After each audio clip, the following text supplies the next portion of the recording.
Hi everyone, and welcome to another Storytime with Liz.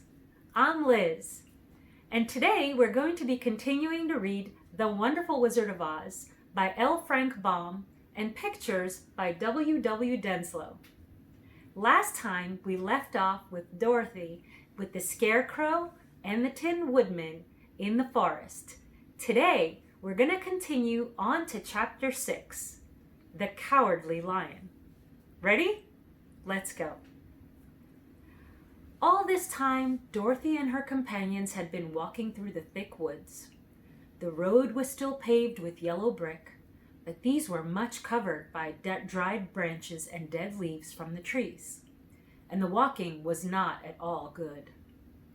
There were few birds in this part of the forest, for birds love the open country where there is plenty of sunshine. But now and then, there came a deep growl from some wild animal hidden among the trees. These sounds made the little girl's heart beat fast, for she did not know what made them. But Toto knew, and he walked close to Dorothy's side and did not even bark in return. "How long will it be," the child asked of the woodsman, "before we are out of the forest?" "I cannot tell," was the answer, "for I have never been to the Emerald City. But my father went there once, when I was a boy, and he said it was a long journey before the dangerous country. Although near to the city where Oz dwells, the country is beautiful. But I'm not afraid so long as I have my oil can, and nothing can hurt the Scarecrow while you bear upon your forehead the mark of the Good Witch's kiss, and that will protect you from harm." "But Toto," said the girl anxiously, "what will happen to him?" "We must protect him ourselves if he is in danger," replied the Tin Woodman. Just as he spoke, there came from the forest a terrible roar. Roar! And the next moment, a great lion bounded into the road. With one blow of his paw, he sent the Scarecrow spinning over and over to the edge of the road. And then he struck at the Tin Woodman with his sharp claws. But to the lion's surprise, he could make no impression on the tin, although the woodman fell over into the road and lay still. Little Toto, now that he had an enemy to face, ran barking towards the lion, and the great beast opened his mouth to bite the dog, when Dorothy, fearing Toto would be killed and heedless of danger, rushed forward and slapped the lion upon his nose as hard as she could, while she cried out, "Don't you dare bite Toto! You ought to be ashamed of yourself, a big beast like you, to bite a poor little dog." "I didn't bite him," said the lion as he rubbed his nose with his paw where Dorothy had hit it. "No, but you tried to," she retorted, "and you're nothing but a big coward." "I know it," said the lion, hanging his head in shame. "I've always known it. But how can I help it?" "I don't know, I'm sure. To think of you striking a stuffed man like the poor Scarecrow." "Is he stuffed?" asked the lion in surprise, as he watched her pick up the Scarecrow and set him upon his feet, while she patted him into shape again. "Of course he's stuffed," replied Dorothy, who was still angry. "That's why he went over so easily," remarked the lion. "It astonished me to see him whirl around so. Is the other one stuffed also?" "No," said Dorothy. "He's made of tin," and she helped the woodman up again. "That's why he nearly blunted my claws," said the lion. "When they scratched against the tin, it made the cold shiver run down my back. What is that little animal you're so tender of?" "He's my dog, Toto," replied Dorothy. "Is he made of tin also?" "Stuffed?" asked the lion. "Neither. He's a meat dog," said the girl.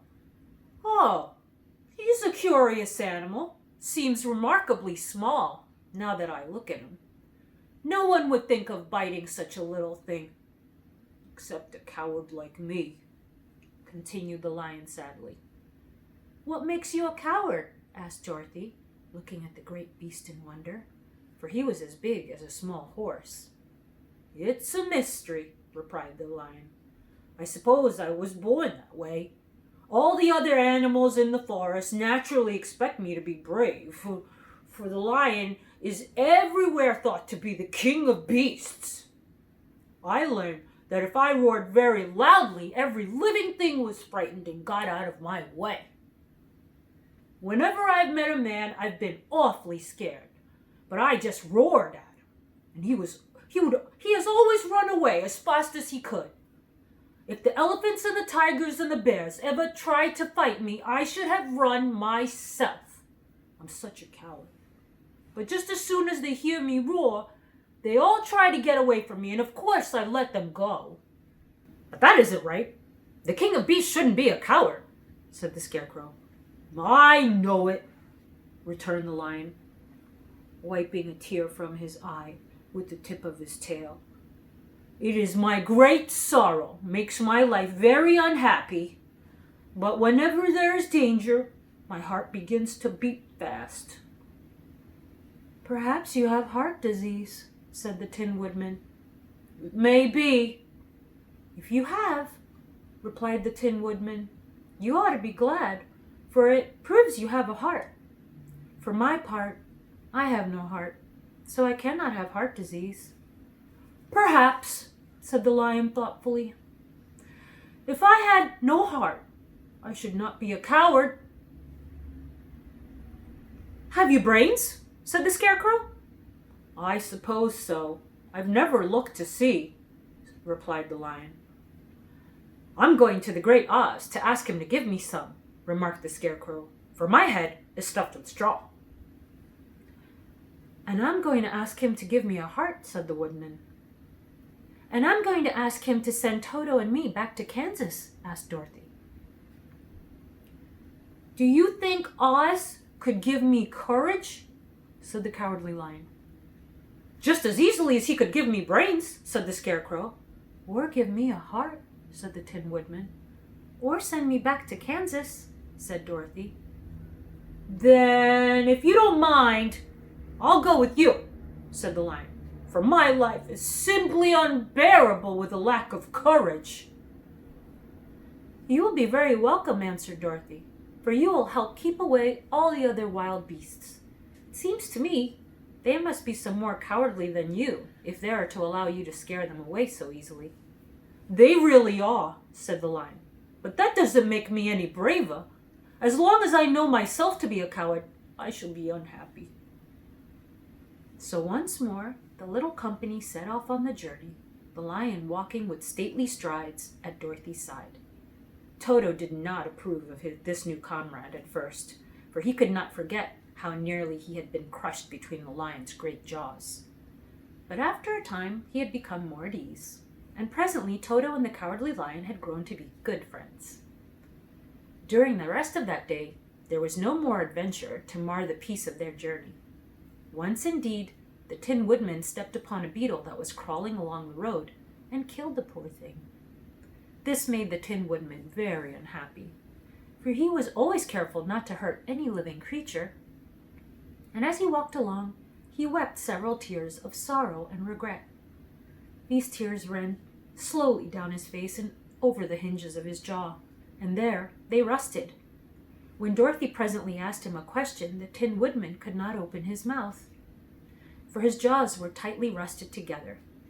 He became greatly frightened at this and made many motions to Dorothy to relieve him, but she could not understand. The lion was also puzzled to know what was wrong, but the Scarecrow seized the oil can from Dorothy's basket and oiled the Woodman's jaws, so that after a few moments he could talk as well as before. This will serve me a lesson, he said, to look where I step, for if I should kill another bug or beetle, I should surely cry again, and crying rusts my jaws so that I cannot speak. Thereafter he walked very carefully, with his eyes on the road.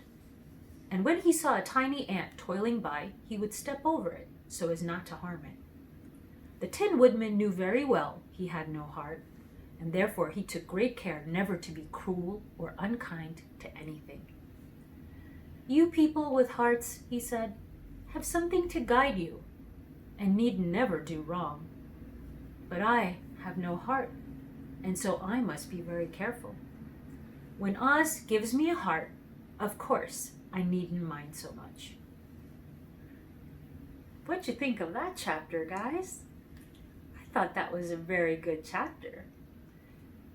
Who would you say is your favorite character now? I think I have my favorite picked out, but we've got some more chapters to cover. If you liked this video, please give it a thumbs up, and don't forget to subscribe to get notified when the new videos are being posted. And until next time, see you soon.